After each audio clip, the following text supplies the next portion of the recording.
ঈদ মোবারক, ঈদ মোবারক, ঈদ মোবারক। সবাইকে ঈদুল আজহার শুভেচ্ছা ও ভালোবাসা। প্রতিটি ঘরে বয়ে আনুক ঈদ আনন্দ। আসসালামু আলাইকুম। আজকে আমি ঈদের দিন সারাদিন কি করছি সেটাই আপনাদের সাথে শেয়ার করব। তার জন্য আমার পুরো ভিডিওটি দেখুন। আমি কিভাবে ঈদুল আজহা উদযাপন করেছি সেটাই আপনাদের সাথে শেয়ার করব। এই যে আমার ছেলেও আপনাদের ঈদ মোবারক বলো। মাশাআল্লাহ। তো ওরা চলে যাবে ঈদের নামাজে, বাবা ছেলে। তো এই ফাঁকে একটু খেলাধুলা করে যাচ্ছে।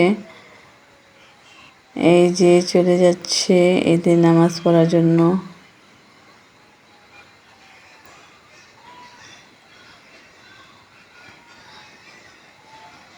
তো এই বছর কিন্তু এই যে নামাজ থেকে চলে আসছে, তো আসার পরেই দৌড়ছি ঈদ সালামি দেওয়ার জন্য।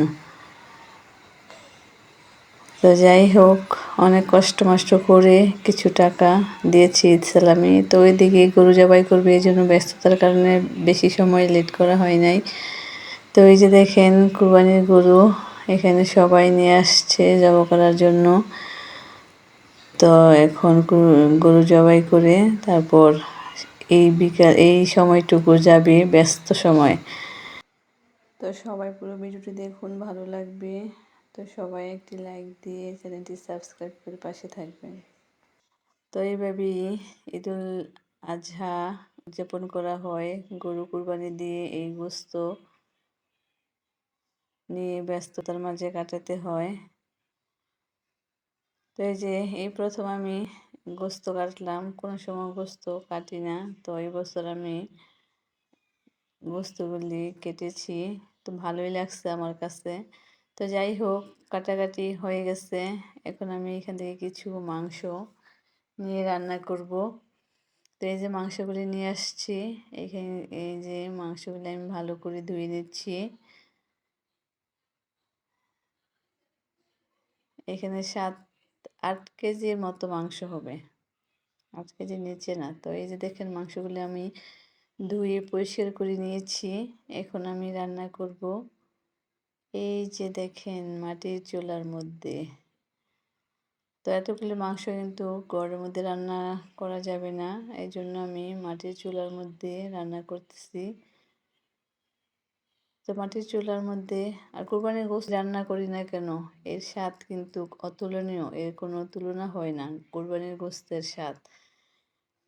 তো এই যে আমি রান্না করতেছি, তেল দিয়ে দিচ্ছি, পেঁয়াজ কুচি দিয়ে দিচ্ছি। তো এইভাবে আমি এক এক করে সব মশলা দিয়ে তারপর মশলাটাকে আমি ভালো করে কষিয়ে নিয়েছি। গরু গোশতের স্বাদ এমনিতেই হয়, সব কীভাবে রান্না করছে ওইটা বড় কথা না। এই যে দেখেন মশলাটা যখন কষানো হয়ে গেছে, তখন আমি অল্প অল্প করে সব গোস্তগুলি দিয়ে দিচ্ছি। দিয়ে আমি মশলার সাথে ভালো করে মিশিয়ে নিচ্ছি। তো নাড়াচাড়া করতে কিন্তু আমার খুবই কষ্ট হয়েছিল, যেহেতু পরিমাণে একটু বেশি ছিল মাংস। তো কষ্ট করে রান্না করছি। এই যে মশলার সাথে মেশানো হয়ে গেছে, এখন ডেকে তারপর বেশ কিছুক্ষণ আমি জাল করব। বেশ কিছুক্ষণ যাওয়ার পর এই যে দেখেন গোশতের মাঝে কিন্তু অনেক ঝোল উঠছে। তো আর ঝোল দেওয়া লাগছে না, ওই ঝোল দিয়ে আমি আজকে মাংসটা রান্না করে নিয়েছি। তো এই যে নেড়ে চেড়ে দিয়ে তারপর আবারও জাল করে আমি গোশতটাকে ভালো করে সিদ্ধ করে নিয়েছি। এই যে দেখেন হয়ে গেছে কোরবানির গোশত রান্না করা। তো এখন যে যার মতো খাবে। তো এখন আমরা পরিবারের সবাই একসাথে এই যে খেয়ে তারপর ঈদ উদযাপন করব। এদিকে এই যে ছেলে মেয়ে বসে খাইতেছে, রান্না করা হয়েছে, পরে ওরা বলতেছে ওদেরকে দেওয়ার জন্য। তো যাই হোক, তো একসাথে আমরা সবাই এই যে দেখেন খাওয়া দাওয়া করে তারপর ঈদ উদযাপন করলাম। তো কেমন লাগছে আমার ভিডিওটি অবশ্যই কমেন্টের মাধ্যমে জানাবেন একটি লাইক দিয়ে। তো এই যে দেখেন আমি গরুর মাংসের সাথে কিন্তু খিচুড়ি আর সাথে সাদা ভাত। তো এই ছিল আজকের ঈদুল ফিতরের আয়োজন।